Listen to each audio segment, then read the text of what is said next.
जरा सोचिए एक ऐसी जगह के बारे में जिसकी दीवारें चीखती हैं। आज हम शेप्टन मैलेट की उन्हीं दीवारों के पीछे छिपी एक कहानी का दरवाजा खोलने वाले हैं। एक ऐसी जेल जो दुनिया की सबसे भुताह जगहों में से एक मानी जाती है। एक सुनसान सड़क, एक टिमटिमाती हुई स्ट्रीट लाइट और उसके ठीक नीचे एक गहराता हुआ साया। अब चुनाव आपका है, कहाँ जाएंगे? उस रोशनी की तरफ जहां खतरा साफ दिख रहा है, या उस घने अंधेरे में जहां कोई अनजाना डर इंतजार कर रहा है? यही वो कश्मकश थी जिसका सामना शेप्टन मैलेट के कैदियों को लगभग हर रोज करना पड़ता था। लेकिन आखिर इस जेल को इतना खौफनाक माना क्यों जाता है? इसका जवाब इसकी खून से सनी दीवारों और इसके स्याह इतिहास में छिपा हुआ है। देखिए, 1625 में जब ये बनी थी तो ये एक उम्मीद की जगह थी। छोटे मोटे अपराधियों को सुधरने का एक मौका दिया जाता था। लेकिन सदियां बीतती गईं और उम्मीद की ये जगह डर, आत्महत्या और खून खराबे का एक ऐसा बदनाम गढ़ बन गई जिसकी कहानियां आज भी लोगों के रोंगटे खड़े कर देती हैं। इस जेल का तो बस नाम ही कैदियों के दिलों में दहशत भरने के लिए काफी था। और इसी खौफ के माहौल में एक नया कैदी, जिसका नाम था थॉमस, अपनी किस्मत के साथ यहां आ पहुंचा। थॉमस कोई मामूली अपराधी नहीं था। वो एक अफसर था जिसे सजा के तौर पर शेप्टन मैलेट भेजा गया था। उसे क्या पता था कि उसकी ये सजा उसकी जिंदगी का सबसे बड़ा इम्तिहान, या यूं कहें सबसे बड़ा खौफ बनने वाली थी। थॉमस के वहां पहुंचते ही ना हवा में कुछ अजीब सा था, और जब जेलर ने सुना कि उसे सेल सी में भेजा जा रहा है तो उसकी आंखों में एक अजीब सा डर साफ चमक रहा था। थॉमस ने पूछने की कोशिश भी की, लेकिन जेलर ने उसे ऐसे नजरअंदाज किया जैसे वो जानता हो कि थॉमस को मौत के मुंह में भेजा जा रहा है। सेल सी तक का सफर वो अपने आप में ही किसी बुरे सपने जैसा था। एक बिल्कुल अलग थलग तहखाने जैसे रास्ते से उसे ले जाया गया, जहां हवा में सड़न की तेज गंध भरी हुई थी। और जब जेलर ने उस जंग लगे दरवाजे को खोला तो उसकी चीख जैसी आवाज ने थॉमस को यह यकीन दिला दिया कि कुछ बहुत ज्यादा गलत होने वाला है। अंदर कदम रखते ही दरवाजा बंद हो गया। थॉमस को अपने कानों में एक धीमी सी फुसफुसाहट सुनाई दी। उसने पास की कोठरी में एक धुंधली सी परछाई देखी और उसे आवाज दी, और जवाब जो मिला उसने थॉमस की रूह कंपा दी।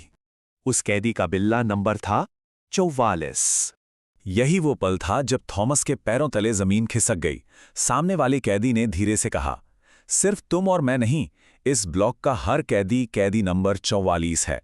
और जब थॉमस ने दूसरी कोठरियों में झांका तो उसे जले हुए चेहरे और गहरे जख्मों वाले न जाने कितने ही कैदी दिखे, और उन सभी के सीने पर एक ही बिल्ला था, नंबर 44। अब कहानी एक ऐसे मोड़ पर आ पहुंचती है जहां डर और हकीकत के बीच की पतली सी लकीर भी मिट जाती है। अब असली अलौकिक आतंक सामने आने वाला था। तभी अचानक थॉमस को एक औरत दिखाई दी। उसने शादी का एक मैला सा गाउन पहना हुआ था। उसका असली रूप बेहद भयानक था। खून से सनी आंखें, सिले हुए होंठ और गर्दन पर गला घोटने के गहरे निशान। लेकिन अगले ही पल वो एक ऐसी खूबसूरत औरत का रूप ले लेती थी जिसकी मौजूदगी किसी को भी सम्मोहित कर सकती थी। इसी दहशत के बीच थॉमस की नज़र बिस्तर के नीचे पड़ी एक पुरानी डायरी पर गई। उसने कांपते हाथों से उसे उठाया और खोला। हर पन्ने पर एक ही पैगाम, एक ही चेतावनी लिखी थी, और वो सीधे उसी के लिए थी। और फिर वो भूत अपना जानलेवा खेल शुरू करता है। वो अपनी खूबसूरती और मीठी खुशबू के जाल में थॉमस को फंसाती है, और फिर उसे एक ऐसा प्रस्ताव देती है जो उसे हमेशा के लिए अपना बना लेगा। और वो प्रस्ताव था आत्महत्या। उस भूत से सामना होने के बाद जो हुआ वो थॉमस की हालत की भयानक सच्चाई को सबके सामने ले आया। जैसे ही थॉमस उस जानलेवा सम्मोहन से किसी तरह बाहर निकला, वो मदद के लिए चीखने लगा। जेलर भागता हुआ आया। थॉमस ने हांफते हुए उसे दूसरे कैदियों के बारे में बताया, लेकिन जेलर का जवाब थॉमस के पैरों तले से जमीन खींच लेने के लिए काफी था। उसने कहा, कैसे कैदी? यहां तुम्हारे सिवा और कोई नहीं है। ये पूरा ब्लॉक खाली है। वो सब महज एक भयानक छलावा था। और कहानी का अंत वही हुआ जिसका डर था। अगली सुबह थॉमस की लाश मिली। एक चाकू ठीक उसी के सीने में उतरा हुआ था। जेलर के चेहरे पर कोई हैरानी नहीं थी, क्योंकि उसने ये कहानी पहले भी कई बार देखी थी। तो आखिर क्या है इस सेल्सी का राज?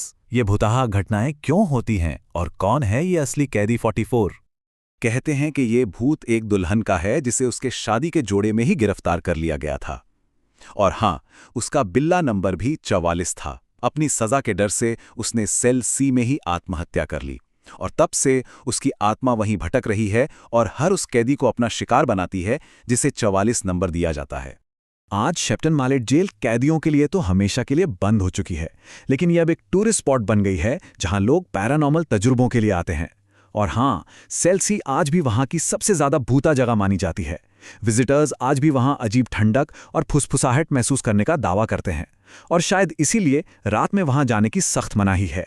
तो ये कहानी हमें वापस उसी शुरुआती सवाल पर ले आती है कि ज्यादा खतरनाक क्या है, वो भयानक अंधेरा जिसे हम देख नहीं सकते, या फिर वो बुराई जो रोशनी का नकाब ओढ़कर हमारी आंखों को धोखा दे सकती है।